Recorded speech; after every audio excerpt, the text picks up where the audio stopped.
tall trying to crack an iPhone. I think they could be fascinated by it. They could understand that what's happening is beyond their understanding, but I don't know if they would have the wherewithal to get it. And what I'm not afraid of, but what makes me trepidatious and what makes me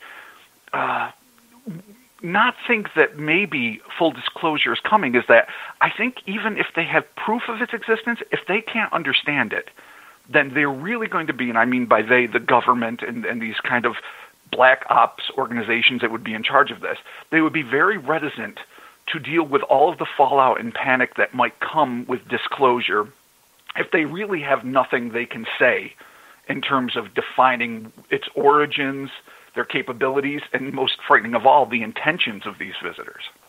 Well, I believe that so strongly. A lot of my guests who, are been either supposedly, implanted or abducted and all that stuff, some of them come back and they said they're warm, fuzzy little, creatures. They're here to help man. I don't really know if they're here to help man because, I look at things like we are like ants. They have to be so far advanced than us that, how we rationalize things, how we were brought up from a baby all the way up our society, they are going to be so advanced, they wouldn't even be thinking anything logically like we would think. So, they could look at us as, nothing more than a study subject. That's why we have the cow problems of ever so often being mutilated, or like in Brazil and Argentina, through the Amazon, humans have actually, I've seen some pictures recently that's been released where, humans were experimented on and left with precision laser, things removed from them the same way that the cattle are. And it's kind of scary. It's terrifying. I mean, here's the big problems. The first is, suppose that we are like ants to them. If it is that way, most people I know are not out there with magnifying glasses trying to use the sun and shred and turn like little anthills into infernos.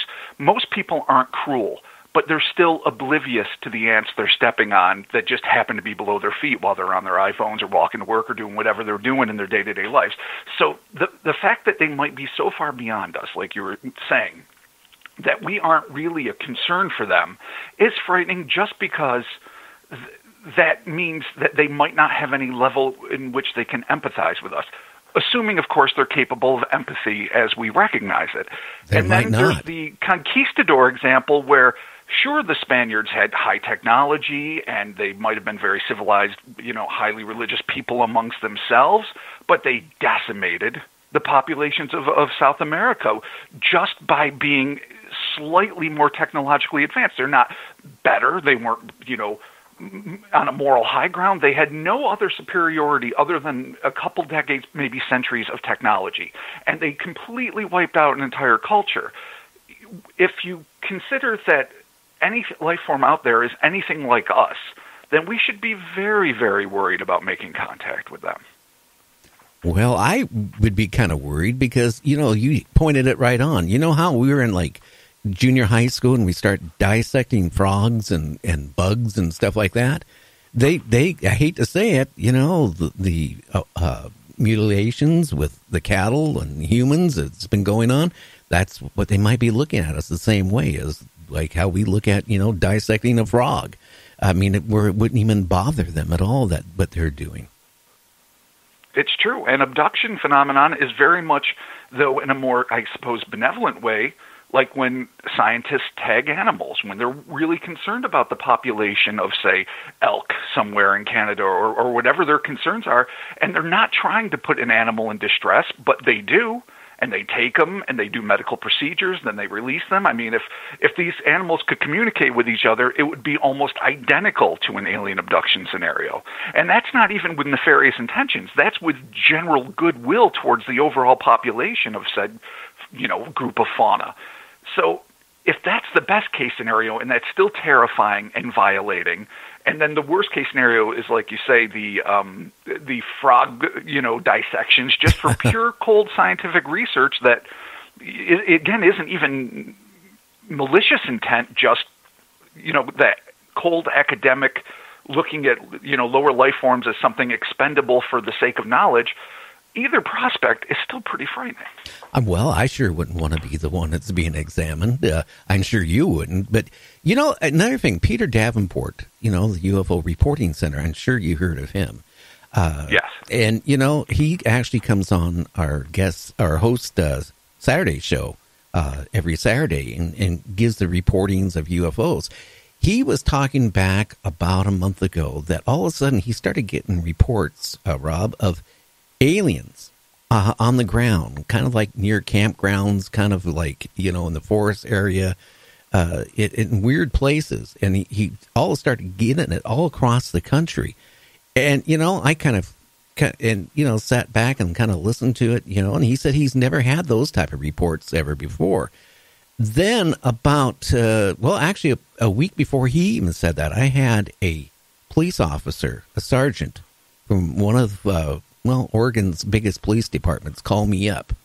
And him and his wife were up by Tillamook, Oregon. And they were, camping, but they were hiking a little bit. And he claims he saw two aliens dressed in whatever outfits they're dressed in. They kind of looked at him, and then they kind of like disappeared. And this is kind of interesting. I don't know if you've been hearing anything like that at all lately, or any strange like that going on. Well, absolutely. And one of the things that we love to do, I mean, besides, in a sense, what I call myself is a crypto historian, and that is I love to capture what's going on in all the different times, and even especially currently, to try to fit them into a timeline to see if you can find certain patterns and different types of things going on. Like, I don't know the description of these two aliens. I mean, obviously they looked alien to Earth, otherwise he wouldn't have described them as such. But one of the things that interests me is that even though the trend in the last probably 30 years, especially since Whitley Strieber's books, Communion and so forth, hit the scene, the trend has been towards describing gray, bulbous-headed, small, spindly-limbed entities. But there's still lots and lots of very esoteric aliens that have been seen, or ostensibly aliens. We don't really, I mean, they're aliens in the sense that they're not apparently natural to Earth, but we really don't know if they're interplanetary or where their origins are. And to follow trends like that, I find very fascinating. And I do that, throughout all of the history of basically reporting, because there's been so many great books that have been written over the years, and I've got just shelves full of old paperbacks, which were the first things that I glommed onto when I was younger, long before the internet, of course.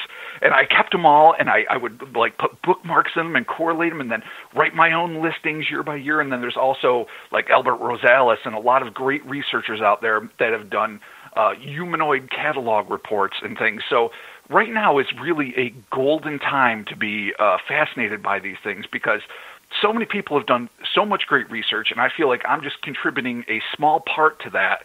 And one of the things I like to do in this grand pantheon of things is really pick out the strange ones.